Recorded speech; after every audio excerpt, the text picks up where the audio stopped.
B.F. Skinner believed he had identified one of the fundamental laws governing the behavior of all living things. The law was simple: behavior is shaped by its consequences. Actions that produce favorable outcomes tend to be repeated. Actions that produce unfavorable outcomes tend to be suppressed. Actions that produce no consequences tend to disappear. He called the process by which this shaping occurs operant conditioning, and he spent the better part of 5 decades exploring its implications with a rigor and persistence that few scientists in any field have matched. The term operant refers to the way behavior operates on the environment to produce consequences. Unlike Pavlovian, or classical, conditioning, in which a stimulus automatically triggers a response, as when Pavlov's dogs learn to salivate at the sound of a bell, operant conditioning involves voluntary behavior that is influenced by what follows it.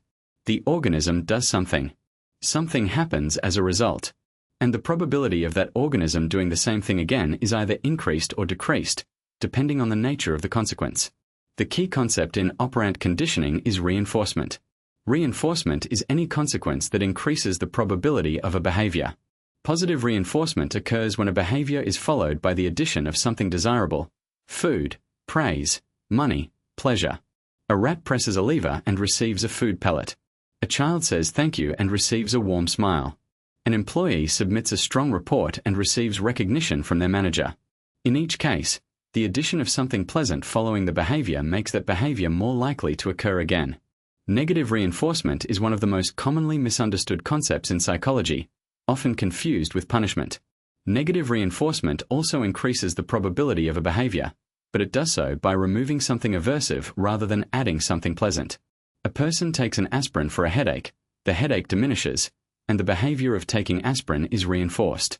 A student studies the night before an exam to remove the aversive state of anxiety, and studying is reinforced. The behavior increases because it eliminates something unpleasant. Punishment, by contrast, decreases the probability of behavior. Positive punishment adds something aversive: a scolding, a fine, a painful stimulus, following a behavior, making that behavior less likely. Negative punishment removes something desirable, taking away a privilege, withdrawing attention, with the same effect of reducing the behavior it follows. Skinner explored a fourth process as well: extinction. When a previously reinforced behavior stops receiving reinforcement, it tends to decrease in frequency and eventually stop occurring. A rat that presses a lever that no longer delivers food will gradually stop pressing it. A child whose tantrum behavior stops receiving attention will gradually stop throwing tantrums. Extinction is not simply forgetting. Extinguished behaviors can reappear suddenly under certain conditions, a phenomenon Skinner called spontaneous recovery. One of Skinner's most important practical contributions was the method of shaping.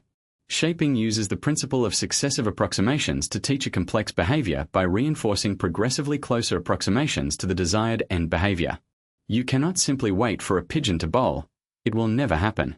But you can reinforce any movement toward the ball, then reinforce touching the ball, then pushing it in the right direction, gradually building up the complete behavior through a series of intermediate steps. Shaping is the mechanism underlying virtually all animal training and much of human skill acquisition. Beyond the mechanics, what made Skinner's work truly radical was its scope. He did not propose operant conditioning as one factor among many in explaining behavior. He proposed it as the dominant principle, the mechanism that, more than any other, accounts for why organisms do what they do.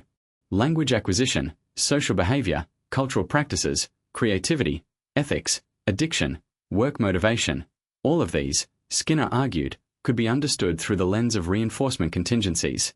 This was a bold claim, and it attracted fierce criticism, particularly from researchers like Noam Chomsky, who argued that complex human capacities like language could not be adequately explained by conditioning principles. The debate between behaviorism and cognitive and developmental approaches shaped much of 20th century psychology and remains relevant today. But even Skinner's critics acknowledged the power and precision of operant principles within their domain. Behavior modification therapies based on operant conditioning have proven remarkably effective in treating phobias, obsessive-compulsive behaviors, and developmental disorders.